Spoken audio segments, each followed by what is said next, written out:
Coming up next, we'll have Kalen DeBoer joining us. There he is. He's jumping in now. Kalen, how are you, sir? I'm good. How are you? I'm great, man. It is great to see you, first of all. Yeah, I didn't know as soon as I clicked enter, I was going to be right there with you. Well, I didn't either. I didn't either. I think the producer got us in there, so that's no big deal. But it's perfect. What a great background. You're man. Somebody did your shelving right. No one usually has that nice. The only person that's ever beaten you for me is McCullough, who coached McCullough down at Notre Dame when he first came to Indiana. Let's see. I think it was a copy of the Super Bowl because he was with the Chiefs. He had a copy of the Super Bowl trophy on one side and he had an Emmy on the other. And I'm like, who the hell has an Emmy? Where do you get an Emmy as a football Yeah, if coach? I had one, I'd put it up too. So, and I can't claim that I'm the one that designed this back here, but it certainly is a good addition to the office. So, yep. Yeah, it looks good. Have you been to the Tri-Cities by chance? I haven't. Don't go. Don't go. You got some experiences? I was a sports anchor in the Tri-Cities a long time ago, and I lived out in Washington. But that mountain range that runs through there, you get on the other side of that, baby, forget about grass and all that. They have nothing. It's desert. But a great place. I can see the Cascades from here, and I think that's the range you're talking about, and that's beautiful. But I haven't had a chance to get across the state much, so but too busy. But you're in a place that people don't think of football. I think when you think of Washington, but they have history. They won a national championship. As a matter of fact, when I was a sports anchor out there, I think that they were just coming off of that. Was it Don James? Yeah, Don James was one of the legendary coaches that was here for many years, and won a national championship. His he has passed away, but his wife Carol still lives right across the lake here from the stadium. So have had a chance to be around her, and the legend of Don James is still strong. I mean, our alumni that come to practice and our fans, of course, just love who he was, and the attention and notoriety he brought to our program. Well, they've had that love for football, and that carries over to the Seahawks. I mean, we see that how loud they are. The fans out there are fervent, man. They love their team. They do. I mean, you hit it on the head.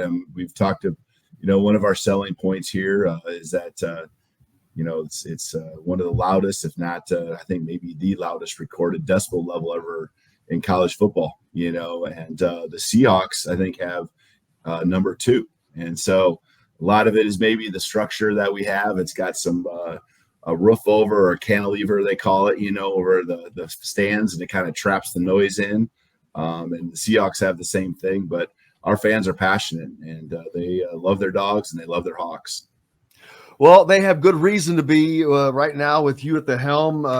When you were at Indiana, I was from the minute I was like, this guy is good. This guy is a winner, and you've done nothing but that everywhere you've gone, starting from even the smallest levels in South Dakota. I said yesterday, I think he lost like 3 games out of a million. Your record was just crazy. You came to Indiana and you brought magic. And then, of course, you get the great opportunity unexpectedly to become a head coach back out to where you had come from, and then on to Washington. And now, ironically, we'll be back in the Big Ten. First of all, what's that like to know that you're coming back to the Big Ten? Yeah, it's exciting. I know that there's a lot of emotions kind of on this end, especially those that have been in the Pac-12 for many years and grown up in it. And but also, times evolve and times change, and so we got to keep moving. And this was a great opportunity for not just our football program, but for our athletic department and university to join the Big Ten. So much history, in all those ways, athletic and academic related. So we're excited, and this is a big year that we want to make sure we take care of first. We're optimistic about the season. It's going to be a grind here in the Pac-12. There's a lot of really good teams, a lot of really good quarterbacks. And so take care of business in 2023 first. Yeah, the Pac-12, USC, UCLA, still the big Oregon, all of the toughs are still in that conference, and you have a team that a lot of people have high expectations for, and rightly so. Last year was fun and exciting. I tried to watch every time I could. Everyone has great familiarity with you and Michael Penix Jr., who was just lighting it up. He was just fun. He was that guy to watch that you always knew he could be. And what a great year he had. Another year, great year expected for him. Heisman Trophy candidate. Now you're coaching a Heisman Trophy candidate on top of that. So I know that brings a little more. I don't know. It doesn't bring more pressure, but it certainly brings a lot more notoriety. Yeah. We're not going to sneak up on anyone this year. That's for sure. A year ago, I think there was people that probably weren't sure, how good we were going to be. And, in the off season, you're watching the film of the teams that, are going to be competing for a championship that you got to beat at the end of the year, and maybe even the openers a little bit too. But we are not going to sneak up on anyone. It's exciting to get that notoriety, but we know it means nothing unless, we do our job and focus on what we can control. And we've done a pretty good job of that. Our guys, have really been pleased with how fall camp's gone and all season long. And it doesn't mean that, you don't hear it, but you don't let it affect and impact, the actions and how you speak and the work you put in. So we're on the right track. I'll ask about Michael in a minute, but you've got a guy named Rome. Is it a Dunze? Is that how you say it? Odunze, yeah. Yeah. He led the Pac-12 in receiving last year. He's ESPN's 20th 20th best player in the FBS. So you have a Heisman Trophy candidate on your team, but we're talking about a guy who's the ESPN thinks is the 20th most exciting player that there is. You've got like a little Usain Bolt to throw to. So this guy, you guys got some serious firepower. Yeah, Michael Penix drives the bus, right? But there's got to be some people on the bus, and he has guys like Rome and also Jalen McMillan, and we have a couple other receivers too, Jalen Polk, who are all back. We've added to those guys with some up and coming freshmen. Transfer Jeremy Bernard came to us back from Michigan State. So he's got a lot of guys that he can go to. And so you can't just focus on even just Rome, and that's what's exciting. And it's fun for us when we build the offense because you just move those pieces all over. They're very versatile. They're explosive. We got good length. Rome's in that 6'3" range, 6 at least, and Jalen McMillan as well. So Rome is just top tier guy all around. He's a guy, as time goes on and the NFL comes knocking, he's a guy you want to certainly invest in because he's got the whole package, not just who he is or what he does on the field, but who he is as a person. So I'm excited about everything in that pass game from Michael to the wideouts for sure. I bet we've talked about the Husky train. Let's talk about the engine, Michael Penix Jr. We all saw him at Indiana. We know what he could do. That electrical season, his great play in 19 and 20. Indiana's a dream season almost. But he has had to overcome so many injuries, more than any quarterback I can recall, as a matter of fact. And last year we saw what a healthy Michael Penix can do, and man, was it fun to watch. I know this year he was a little dinged up and being protected a little bit in camp, but how's he doing so far? Yeah, he's amazing. I know he had a pretty good year there in 2020 going. That was a tough year with COVID and everything, but I wasn't there that year at Indiana, but since I've known him, I've never seen him better.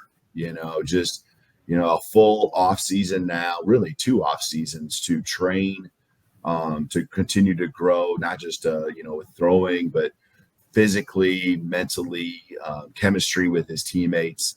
I've never seen him in a better spot. And so I'm excited about what this season holds, and, a lot of expectations, as you mentioned, but he has got a lot of experience under his belt, 6 years of ups and downs, and he just handles it in such a mature way. and I think that's reminiscent of what it looks like when he gets on the field right now, where maybe things aren't going right. Maybe it was even a play he could have controlled the drive before, but he responds to that adversity because I think he's been through it, not just on the football field, but off. So we're excited about this upcoming season. He was a catalyst, and really having all our guys that would have gone to the NFL or could have gone to the NFL with the drafts, the grades they had, they all returned, and he was the one that kind of jump-started that back in early December last year.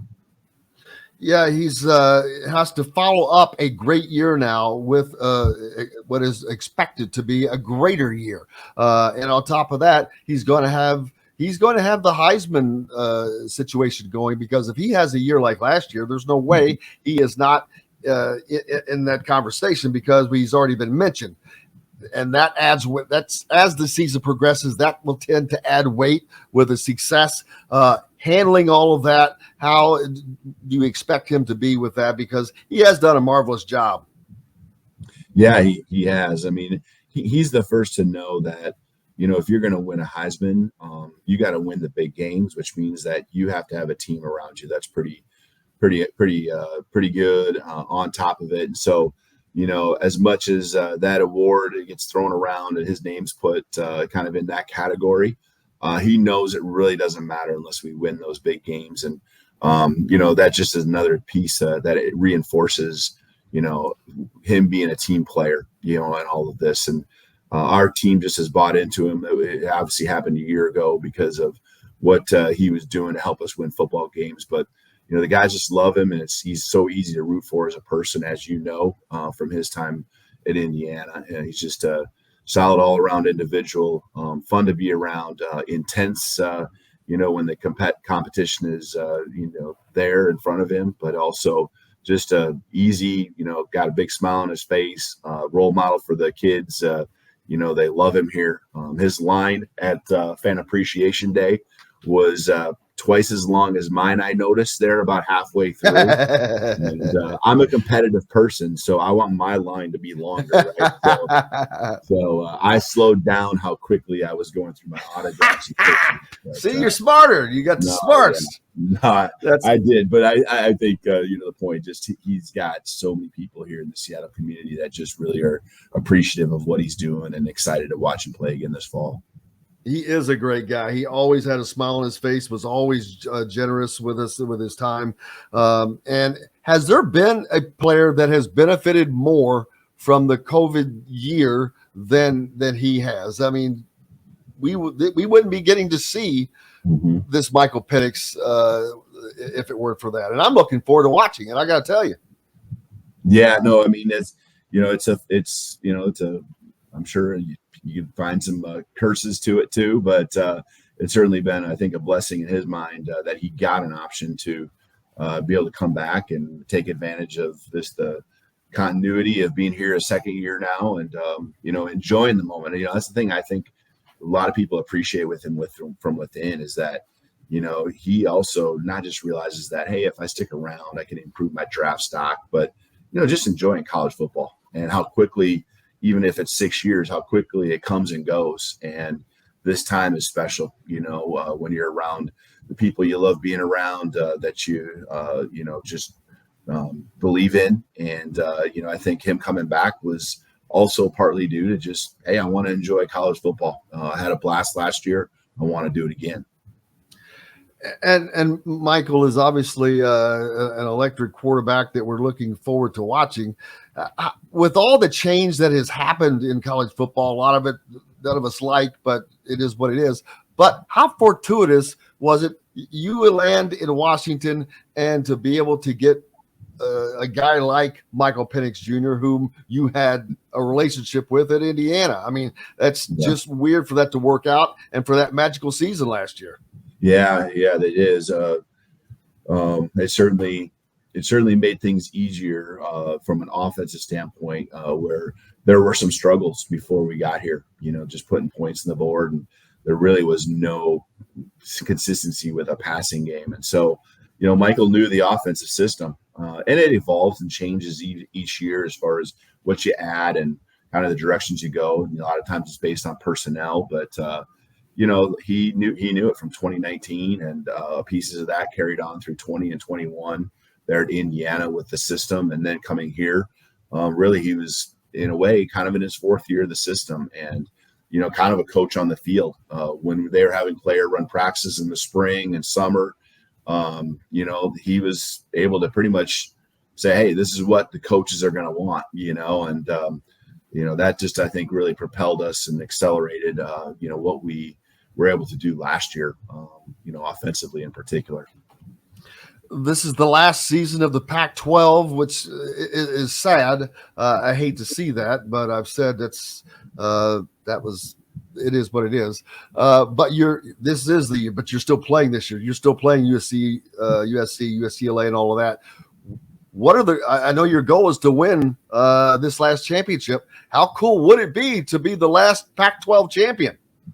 Yeah, that would be, to be a Pac-12 champion and just in general would be awesome. And so, but yeah, go out kind of with a bang would be amazing for our university, for all those that came before us here in this program and has so much pride and have won a lot of conference championships. They want to see that happen. And, we want to, with all these guys that have come back and the goals that they have in mind and set, it'd be amazing. It's going to be a great ride, and it can be a lot of challenging times, but I'm excited to do it with these guys. USC, is that the team that you expect to be chasing for the title? Yeah, there's the team that won the conference the last 2 years, Utah, and so quarterback coming back, Cam Rising there, and of course it was them and USC in the championship a year ago. So absolutely, and then Oregon right down the road, and those are a lot of the teams along with us that are ranked in the top 20, in the country that we have on the schedule this year. So there's a lot of tough games. Arizona's really gone up this last couple of years, and so we know each and every game. We feel we can win them all, but we also know that we could probably lose them all too if we don't bring our best each and every week. Well, you're definitely listed in tier one by several publications, along with Utah and USC, as well as maybe Oregon. It's a tough conference this year, and it's going to be tough to win. But you guys have the experience now. What it's been like gaining that experience quickly? Because is it your third year at Washington? The second year. So I went from Indiana to Fresno in 20 and 21, and then last year was the first year here at Washington. So what was it like being that experience as being a head coach, that first experience in a big league? I know you were a head coach prior, but when you jump to the Pac-12, it's another level. Yeah, it was. And I think, I credit a lot of the people that helped get me to this spot, and prepared me. And, the Jeff Tedfords at Fresno, where I had come from, had been, he'd been a head coach at Cal for many years. And, you kind of see how things are supposed to be run, how they're supposed to be done. The experience that I had there at Indiana, with Tom and the staff there, and just kind of seeing the Big Ten made me really comfortable, with that opportunity when it came to being here at UW and what it should look like. And it's not even the X's and O's, and it's not those type of things. It's just the daily running of a program and how many different people touch the program and are involved and how to manage that. And so, I learned from some great coaches here, especially in these last, 5 years or so before I got a chance to go back to Fresno and then at UW. So I'm grateful for that. And, it's a lot of things happening, but you just try to isolate and put your priorities where they need to be and focus on the kids, make sure your staff's in a good spot and that you hire good people. And, things have worked out really, really well up to this point. Absolutely, they have. You have it rolling at Washington, and I'm sure that they love it there for what you're doing. I know coaches don't look forward, and I'm not even talking about the season, but beyond that, I am going to ask about joining the Big Ten. The schedule is going to be completely different now. No idea who you're going to play, but you're going to be playing a Penn State and Ohio State, a Michigan somewhere, either at home or on the road. First of all, that's exciting, but also it's going to be even more formidable now as the Big Ten grows to bring in USC, UCLA, Oregon, and Washington. But now you've got Penn State and all, like I said, all the teams I mentioned before in a great conference. Those are going to be some incredible matchups. I mean, think about playing in the Big House on a Saturday night or in the whiteout game at Penn State. That's going to be happening. That has to be just super exciting. Yeah, it is. And, there's those matchups that have happened at times because of the Rose Bowl, connecting the Big Ten and the Pac-12 over the years. But now, our fans getting an opportunity to go into those stadiums, obviously our kids and our staff as well. But, like those matchups and not just happening in Southern California at the Rose Bowl, but happening regularly every single week, both ways. Us going out to the going east to the Midwest and then further. And also, the Big Ten schools coming here who, I grew up in South Dakota, and so most of my life has been spent not on the West Coast, other than maybe, just 6 years or so here. And it's different, on the West Coast. And so it'll be fun for the Big Ten fans that have been living out there to come out here and check out some games as well. So, but I'm excited. And I'm confident in UW, the support we get, that will continue to rise and continue to be right there where we need to be to, be challenging for, not just football championships, but other sports as well. So don't say that I don't say that in a way where, not out of respect, disrespect, anything. Just I know it's going to be tough, but I do believe that we have the bones of winning championships here in this program. Absolutely. They have the pedigree. What is the thoughts of the fans? I know that everyone probably laments the loss of the Pac-12, as we all do, but what has it been for the fans? Have you heard as far as joining the Big Ten? Is that an exciting something they're looking forward to? Yeah, I think that as things have kind of, happened, and we're a week or so, a couple weeks now from when everything was kind of decided. There was an emotional piece, and there still certainly is, but I think there's now an understanding of why the decision had to be what it was, and an understanding that, hey, there's always great opportunities that happen as you have times that change. And again, just the Pac-12 and the history and the tradition and all that, and our alumni, I think it's my job to make sure that, that past here, with the Pac-12 and all the great accomplishments that have happened with our alumni in the years in the past don't be forgotten, and they are not forgotten. And so celebrating that in the future, but also knowing that, man, it's going to be a fun ride, and great competition, amazing time in the Big Ten in the years ahead. And having these great years, you had a great successful year last season and expected another one this year as you head into the Big Ten. And also next in 2024, not only that, the college football playoff will expand to offer more opportunities for teams like Washington, who you probably would have made it last year or were close on that. So that changes so much. How much are you looking forward to that opportunity being that window being a lot bigger? Yeah, I mean, I grew up small college football, and the playoffs, exist at that level. And so win or go home is fun. It's fun to be a part of.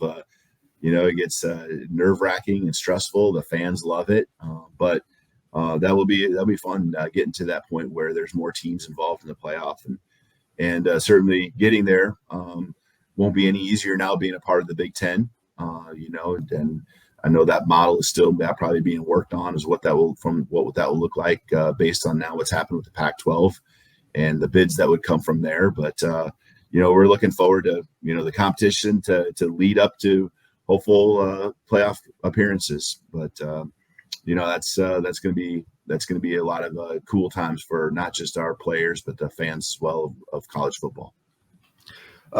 So I know your expectations are to win everything you can win this year. What are you looking to really get accomplished with this team this season? Well, I think what we accomplished will just, we've gotten to this point because we are really good, I think, at focusing on now and not getting ahead of ourselves. And you can look at the schedule and look at a certain month, and I know from the outsider's view, they look at the end of our schedule in the month of November and, how tough that's going to be. Well, it was tough last year too. And, we did a good job of putting ourselves in a position where November mattered. And, that's what I tell our team as everyone's talking about November. And it don't matter if we don't take care of September and October. And, again, we focus on now. And our team is really good at, I think, playing and focusing on the present. So we have Boise State September 2nd, and that's really all we're focused on.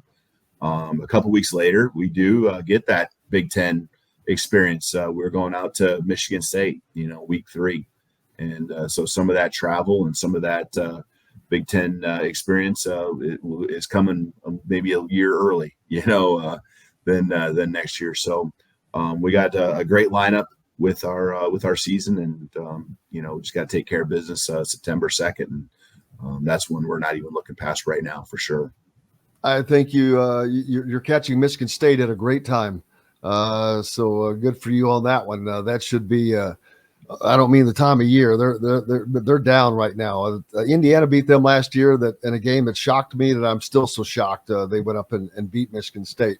But opening up with Boise State, Indiana opens up with Ohio State, which is obviously tough. But opening up with Boise State, not exactly a walkthrough practice. No, not at all. I have a lot of familiarity with them.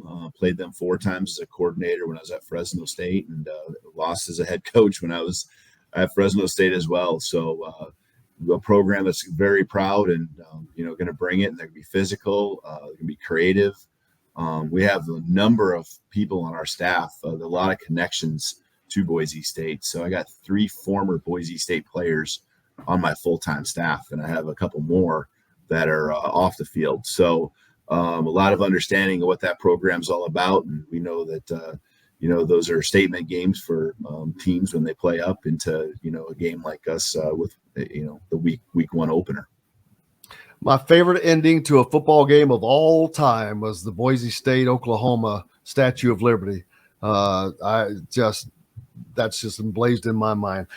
Man, I cannot thank you enough, Kalen. I know you've got to get going. You've got to get to practice, busy. But I cannot thank you enough for taking the time. You've always been so gracious, and I really, really super appreciate you. Wish Washington the best of luck this year. Hope to see you in the national championship game. Yeah, and I appreciate you too. It's been fun staying in contact since the great year and fun times I had at Indiana. And I wish stay in contact with Tom and a number of the staff there, and wish them nothing but the best. I still got some Indiana memorabilia behind me on the shelf from that season in 2019. So wish them the best as well. Appreciate all you do, and thanks for having me on your show.